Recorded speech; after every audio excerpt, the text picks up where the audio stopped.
కొండ చిలువలు స్వభావరీత్యా మనుషులపై దాడి చేయవు. వాటిని ఎవరైనా బెదిరిస్తే కాటు వేయడం, కొరకడం లాంటివి చేస్తాయి. ఇవి విషపూరితం కానప్పటికీ పెద్ద కొండ చిలువలు తీవ్రమైన గాయాలను చేస్తాయి. ఆ గాయాలకు కొన్నిసార్లు కుట్లు అవసరం. అయితే రాక్షస కొండ చిలువలు మనుషులను ఊపిరి అందకుండా చేసి చంపి మింగేసినట్లుగా కొన్ని సంఘటనలు ఉన్నాయి. వాటి గురించి తెలుసుకుందాం.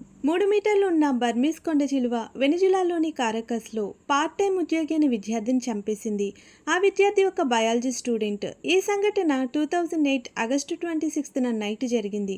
ఆ స్టూడెంట్ నేమ్ అరియోటా. ఆమె జూలో నైట్ షిఫ్ట్లో సరీసృపాల విభాగాన్ని చూసుకుంటుంది. అయితే 2 months బ్యాక్ ఈ బర్మీస్ కొండ చిలువను విరాళంగా జూకి ఇచ్చారు. రీజన్ ఏంటో తెలియదు, కానీ ఆ నైట్ అరియోటా ఆ స్నేక్ ఉన్న బోన్లోకి వెళ్ళింది. అది కూడా పార్కు నిబంధనలను ఉల్లంఘించి బోన్లోకి వెళ్ళింది. అప్పుడు ఆ స్నేక్ అరియోటాపై దాడి చేసి ఆమెను చంపేసింది. అక్కడ ఉన్న ఉద్యోగులు వచ్చే టైంకి పాము ఆమె తలను పూర్తిగా మింగేసింది. ఆ పాము నుండి ఆమె బాడీని విడిపించడానికి ఆ స్నేక్ హెడ్పై గట్టిగా కొట్టారు. అసలు అరియోటా ఆ బోన్ ఎందుకు ఓపెన్ చేయాలనుకుందో, ఆ దాడికి కారణమేంటో ఎవరికీ తెలియదు. ఈ జూ కారకాస్లో చాలా ఫేమస్. కాన్స్ట్రిక్టర్ పాములు మనుషులను చంపడం చాలా అరుదు.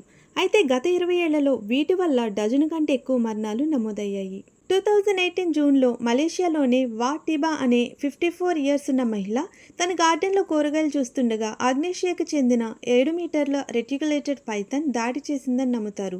ఇది ప్రపంచంలోనే అతి పొడవైన పాము. టిబా ఇంటికి రాకపోవడంతో వెతకడం స్టార్ట్ చేశారు. అక్కడ ఈ పాము స్టొమక్ ఎత్తుగా ఉండటం చూసి స్థానికులు పాముని చంపి దానిని తెరిచినప్పుడు టిబా చనిపోయిన బాడీ ఉంది. అంటే ఆమెను అది పూర్తిగా మింగేసింది. 2018 ఆగస్టులో అన్యదేశ జంతువుల ప్రేమికుడు డాన్ బ్రాడెన్ అనే ఒక పర్సన్ తన బెడ్రూమ్లో చనిపోయినాడు. అతను 2.4 మీటర్ల ఆఫ్రికన్ రాక్ కొండ చిలువను ఎవ్వరికి తెలియకుండా ఇంట్లో దాచిపెంచుకున్నాడు. చివరికి అదే అతని ప్రాణాలు తీసింది. 1992లో ఒంటారియోలోని బ్రాంప్టన్లో గుర్తు తెలియని పెంపుడు కొండ చిలువ 28 ఏళ్ల వ్యక్తిని గొంతు నొక్కి చంపేసింది. 1993లో కొలరాడోలోని కామర్స్ సిటీలో సాలి అనే 11 అడుగుల పెంపుడు బర్మీస్ కొండ చిలువ 15 ఏళ్ల బాలుడిని తన బెడ్ పైన చంపేసింది. 1995లో మలేషియాలో 7 మీటర్స్ ఉన్న కొండ చిలువ ఒక రబ్బరు తోటలో కార్మికుడిని చుట్టుకుని చంపి తినడానికి ట్రై చేసింది. పోలీసులు వచ్చి దాన్ని కాల్చి చంపేశారు. అప్పటికే బాధితుడి హెడ్ని మింగేసింది. అతని ఎముకలను కూడా చూర్ణం చేసేసింది. 1996లో న్యూయార్క్లోని బ్రోంక్స్లో 4 మీటర్స్ 20 kgs బరువున్న బర్మీస్ కొండ చిలువ 19 ఏళ్ల వ్యక్తిని చంపింది. ఆ పాము అతడిని చుట్టుకుని ఉండటాన్ని నైబర్స్ చూశారు. అలాగే 2011లో పెంపుడు కొండ చిలువ ఆ ఫ్యామిలీలోని 2 ఏళ్ల బాలికని చంపేసింది.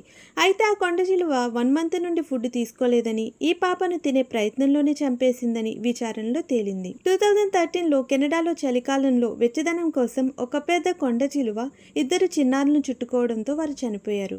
2017 మార్చిలో ఇండోనేషియాలో 7 మీటర్స్ కొండ చిలువ 25 ఏళ్ల వ్యక్తిని మొత్తం మింగేసింది. తర్వాత పామును చంపి తెరిచి చూడగా లోపల వ్యక్తి చెక్కు చెదరకుండా చనిపోయి ఉన్నాడు. 2019 నవంబర్న లారా హట్స్ అనే ఇండియానా మహిళను 8 అడుగుల రెటిక్యులేటెడ్ పైథాన్ పాము మెడకు చుట్టుకోవడం వల్ల ఆమె చనిపోయింది. ఆమె ఇల్లు 140 పాములతో నిండిపోయింది.